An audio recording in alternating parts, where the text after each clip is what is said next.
Critics in this country and the Middle East continue to question the nuclear deal the U.S. and its allies worked out with Iran. And there's increasing concern about the new air defense zone that China has declared over disputed territory in the East China Sea. Joining me now to discuss this and more, former CIA and NSA Director Michael Hayden. And General, welcome back to Fox News Sunday. Good morning, Chris. Do you look at the new 6-month deal with Iran as a reasonable first step to test their intentions, or do you worry that it leaves too much of Iran's nuclear activity and infrastructure in place? Right.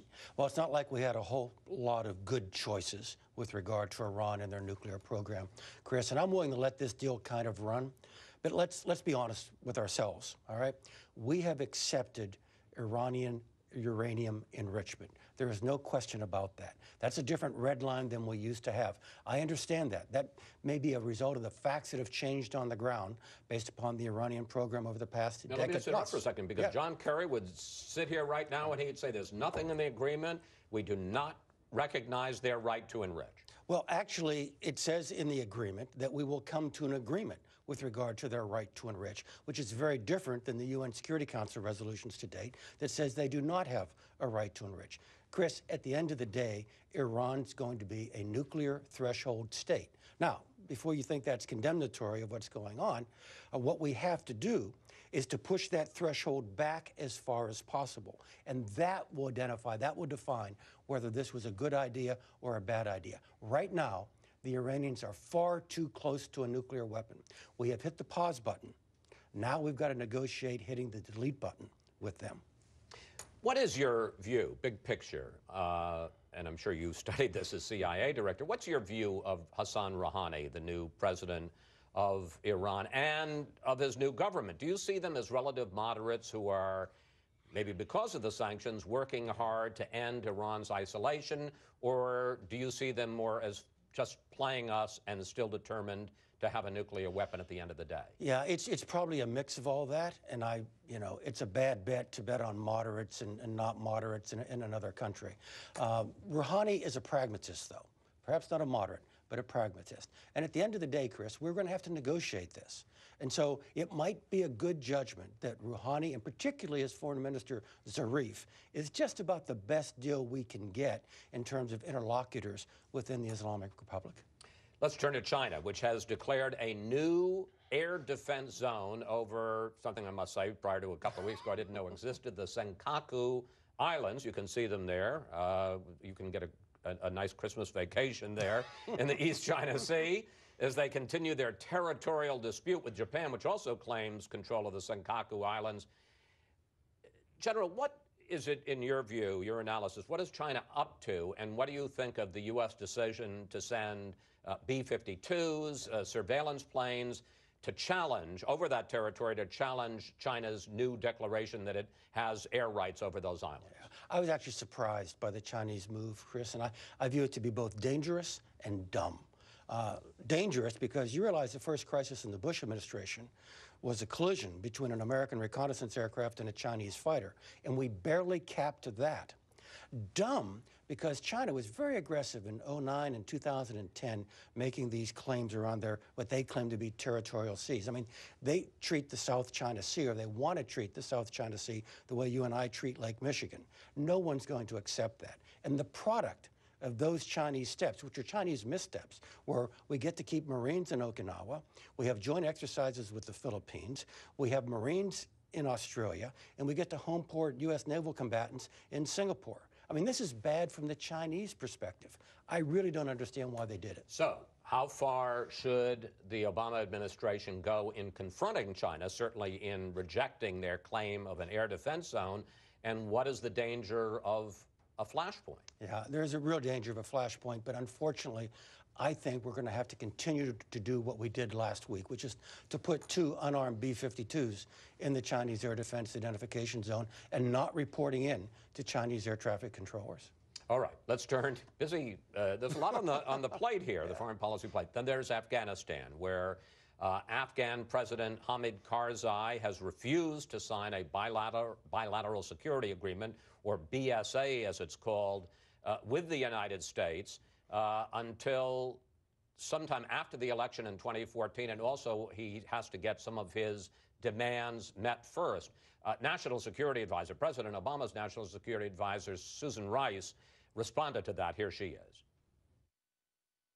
If the agreement isn't signed promptly, what I said to the president is we would have no choice. We would be compelled by necessity, not by our preference, to have to begin to plan for the prospect that we will not be able to keep our troops here because they will not be invited because the BSA will not have been signed. And that's the threat, General, is that the U.S., which had said that we, along with our allies, intended to keep a residual force of troops, maybe 10, 15,000 troops in Afghanistan after the general pullout at the end of 2014, that we might have to go to the zero option and just pull out all troops and all aid entirely. Should we make that threat? Should we be willing to take that? If you don't sign this agreement, we're going to pull out entirely? That kind of behavior really doesn't work very well with Karzai. Look, I know President Karzai. I actually personally like him. I've been in one-on-one meetings as director of CIA where I needed his knowledge and approval of activities. I found him to be a reasonable man. But certainly, Chris, I mean, this is nothing more than a temper tantrum on the part of Karzai. And somebody in this relationship has to act like an adult. That's us. This agreement's going to be signed. The Loya Jirga supports it.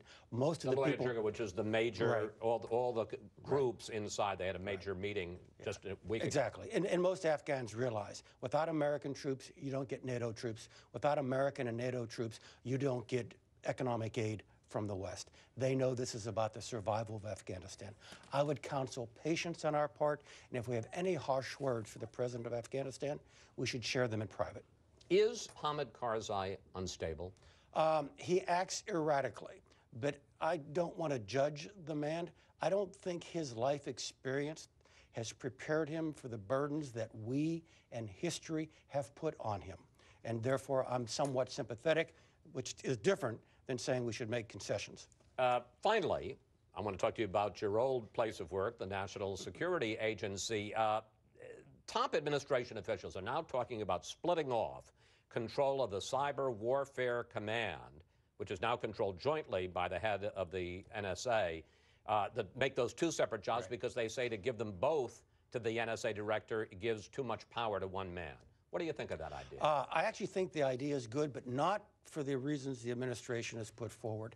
This is not about the concentration of power. This is about the overburdening of responsibility. I was the director of NSA. I thought it was actually full-time day work. I don't know how you can be the Dermza, as we called him, and a four-star combatant commander. So again, it's not about the overconcentration of power.